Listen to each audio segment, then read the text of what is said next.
ইসরায়েলের যে আগ্রাসন ফিলিস্তিনে, এটার হিস্ট্রিটা আপনার যদি জানা থাকে তাহলে আপনারা বুঝতে পারবেন আসলে ইসরায়েল কোনো রাষ্ট্রই না। ইসরায়েল হচ্ছে একটা প্রক্সি রাষ্ট্র।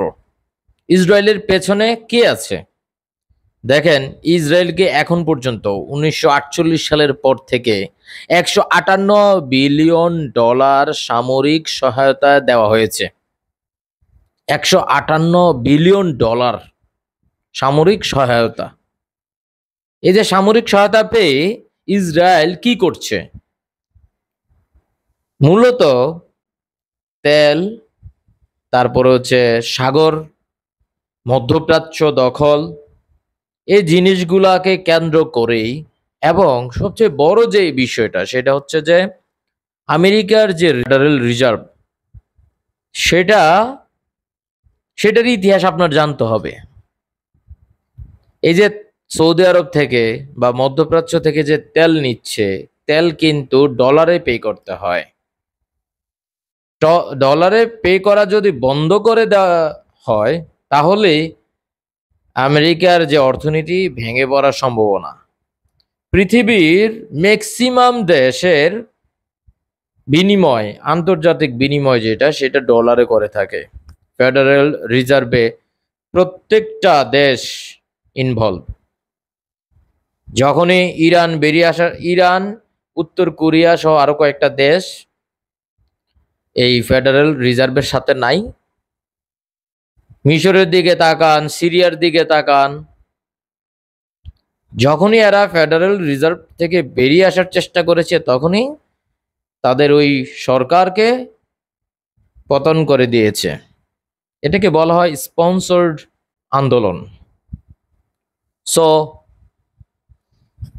ইসরায়েল ফিলিস্তিনকে যে ধরনের আগ্রাসন নিচ্ছে, দেখেন একটা সময় ফিলিস্তিনে অল্প একটু জায়গা নিয়েছিল ইসরায়েল, সেখান থেকে ইসরায়েল আজকে কোথায়, আর আজকে ফিলিস্তিনকে কিভাবে ফিলিস্তিনের মানুষজনদেরকে হত্যা করা হচ্ছে।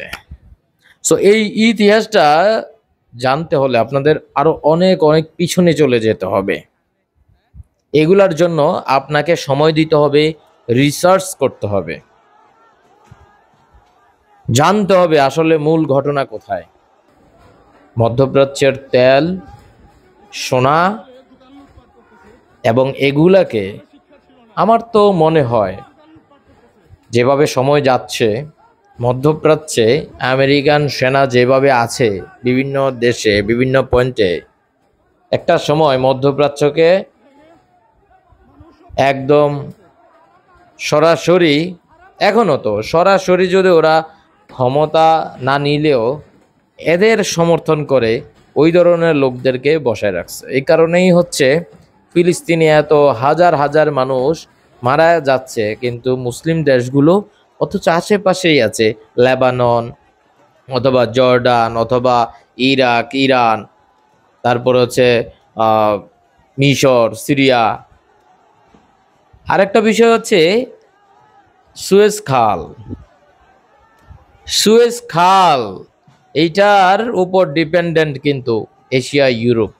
এই যে ইহুদিরা আসছে, এরা কোথা থেকে আসছে? এরা কিন্তু ইউরোপ, আমেরিকা থেকে আসছে।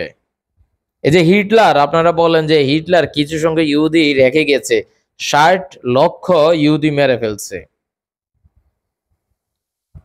সো এদেরকে পুনর্বাসন করার জন্য রথসাল্ট যে ফ্যামিলি আছে তারা চেষ্টা করেছে এবং সেটাই সফলভাবে পেরেছে।